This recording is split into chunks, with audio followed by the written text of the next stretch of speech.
Welcome to the Daily Vibecasting. We are jumping straight into the feed today. Absolutely. Our mission is to grab the essential buzz, to pull out what really matters from a pretty wild spread of posts. We're looking at everything from the economy to AI and a lot more. And we've got some real contradictions today. We're talking record shopping numbers that might actually be a bad sign, and AI breakthroughs that could change how we all interact with this tech. So let's start with that economic pulse. Our first post suggests it's maybe not as healthy as the headlines are telling us. Not at all. This one comes from @HeroDividend. It's short, sharp, and honestly a little alarming. They just posted. This is actually a recession indicator. And that's a direct reaction to the, record $11.8 billion in U.S. online Black Friday spending. That's right, and that number was up over 9% from last year. It completely smashed the predictions that said spending would drop. Okay, so help me connect the dots here. For most people, a huge spending surge sounds like a good thing, a sign of strength. Why is it being flagged as a warning? Well, the critical thing here, and what @HeroDividend is getting at, is where that money is coming from. Right. It's not people spending from their savings. The argument is that this entire surge is being floated on high-interest credit card debt. I see. So it's not real confidence, it's just leverage. And they made a connection to the past, right? A very direct one. They pointed out that a third of Americans reported having higher credit card balances right now. And that's what echoes the rising delinquency rates, people failing to pay back debt that we saw just before the 2007 crisis. But hold on, is that a totally fair comparison? I mean, 2007 was all about the housing market, these complex mortgage products. Right. Today, it's credit cards and, consumer goods. Is the risk really the same? That's the right question to ask. And no, it's not a systemic housing collapse. But the basic mechanism, of consumer over-leverage, it's very similar. Back then, people used their homes like ATMs. Today, it seems they're using credit cards as a kind of revolving emergency fund. And if you look at the Fed's data, it backs up the pessimism. Household debt is at, $1.13 trillion? That is a staggering number. It's a huge drain on future stability. So the whole thing really splits two ways. You've got the optimists seeing a resilient consumer, and then the pessimists, like @HeroDividend, who see an unsustainable bubble about to pop. Exactly. And the pessimists point to behavior. When people have to use credit for everyday things, not just big luxuries, it shows a lot of financial stress just under the surface of those big retail numbers. It definitely puts a darker spin on the holiday shopping season. Yeah, for sure. Okay, moving from the weight of consumer credit to a different kind of pressure. The insane costs that are pushing AI towards commercialization. Yeah, the tech is moving fast, but the race to make money from it is even faster. That's the perfect way to put it. We saw this first AI post from Ad4 Success, and it's this little teaser about a big push for accessibility. They posted, Looks like we're getting an AI Studio mobile app soon, Allah. so this hints at a native iOS app for Google AI Studio, maybe called Build Anything.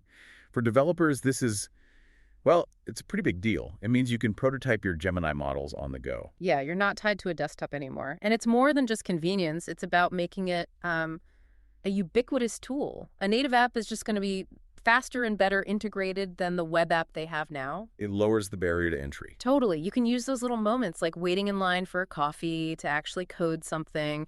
It makes AI development an everyday thing. But while Google is pushing for wider distribution, it looks like OpenAI is focused on a more immediate monetization plan.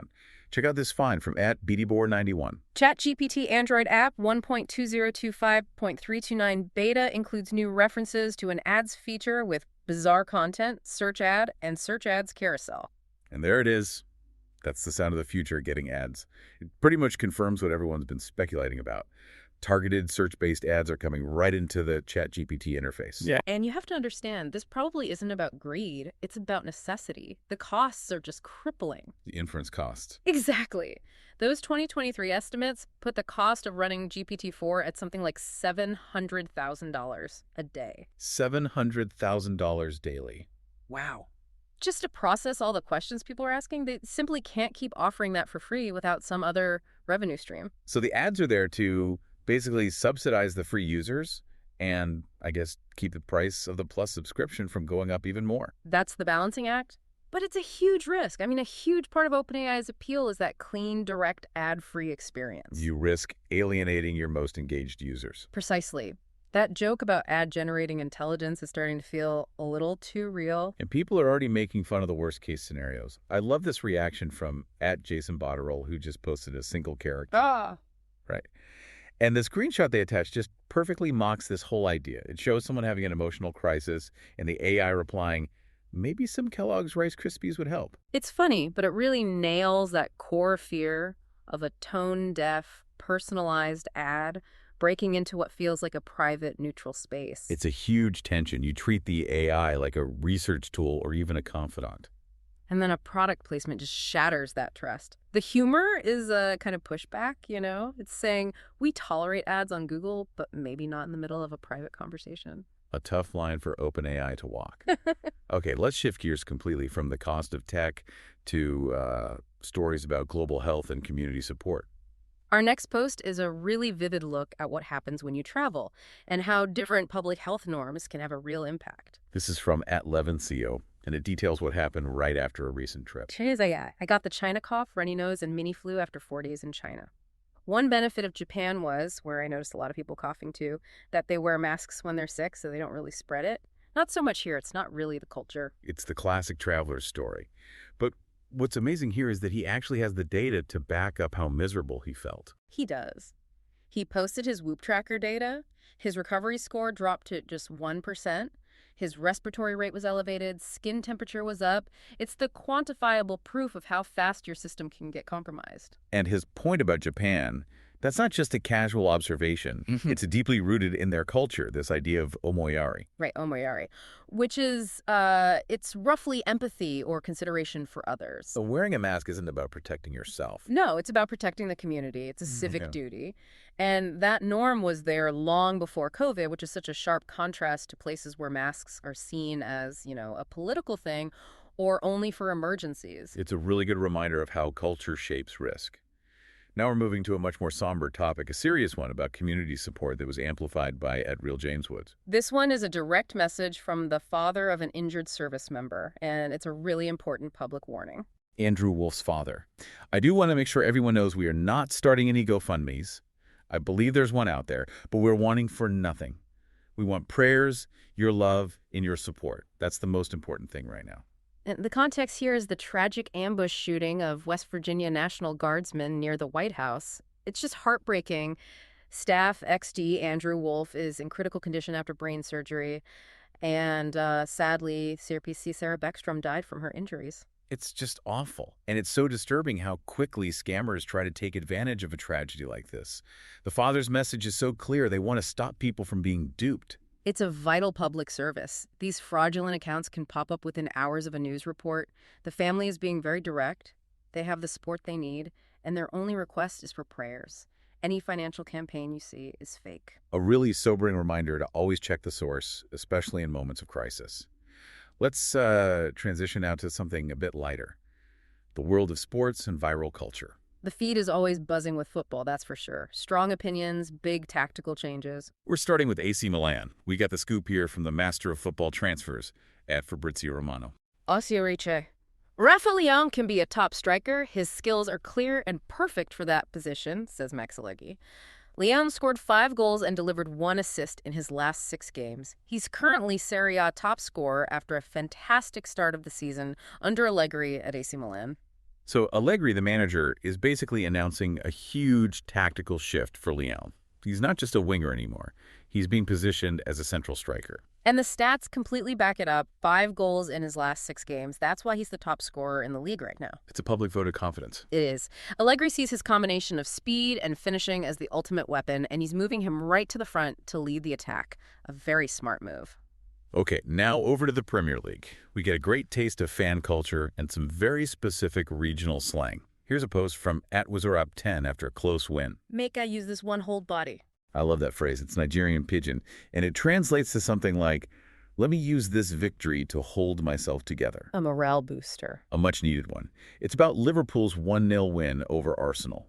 A huge result for fans who've been watching their team struggle a bit. It perfectly captures that emotional roller coaster fans are on. And of course, the replies are just full of banter from Arsenal supporters pointing out how narrow the loss was. That's the rivalry for you. Always. Finally, let's talk about the value of a digital asset. Pujavidya had a very smart take on this viral trend of selling social media accounts. $500 K is over N 750 MO. Make I no sell MKF stay, I can even be handler for 6 months. So this is part of this huge debate on Nigerian X about what these big accounts are actually worth. Pujavidya is making a very practical business point here. It's the perfect breakdown of digital asset value. Why take a lump sum of $500,000 when your account is an ongoing revenue machine? Right, it's an income stream.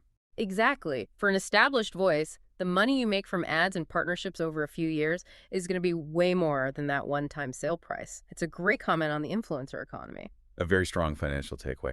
Okay, let's loop all the way back to AI, because we have one more post that shows a wild contradiction.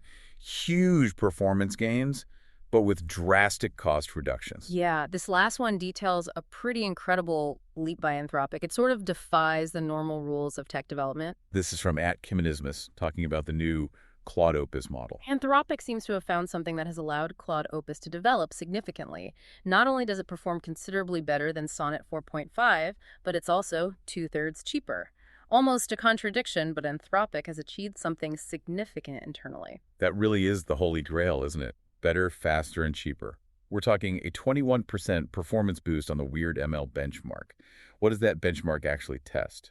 So WeirdML isn't about raw speed. It's designed to test how well a model handles confusing or slightly weird inputs, things that are designed to trick it. So it's more robust. Much more. A 21% boost there means it's way more reliable in real-world situations. So how do they do it? Get a big performance jump while also cutting costs by 2/3. That seems backwards. It points to a major breakthrough in efficiency. We're probably looking at smarter, more refined ways to run the model to make it, leaner without losing accuracy. For a company like Anthropic that's so focused on safety, being more efficient is a huge win. But of course, the ethical debate is always there. There was a reply to the post that sarcastically blamed the gain on stolen data. And that skepticism gets at the core trust issue in AI right now. Every time there's a huge, unexpected leap, people immediately ask where the training data came from. Right. Is the gain from a brilliant new algorithm, or did they just find a better way to ingest massive amounts of data? It shows that transparency about how these models are built is still the biggest hurdle for a lot of users. That's a fascinating, if a little cynical, take on it. So we've really covered a lot of ground today. We went from consumer debt in the U.S. to the coming adpocalypse in AI, cultural norms and public health, and all the way to these massive efficiency gains in LLMs. The common thread of the pulse of the Vibecast today really feels like it's about cost and commercialization. So here's a final thought for you to chew on. We saw how the massive costs of running AI are pushing it towards ads. Does need to make money always have to contaminate the user experience in the same way that unsustainable debt kind of contaminates the meaning of consumer confidence? Stay sharp and keep questioning the source. We'll catch you on the next deep dive.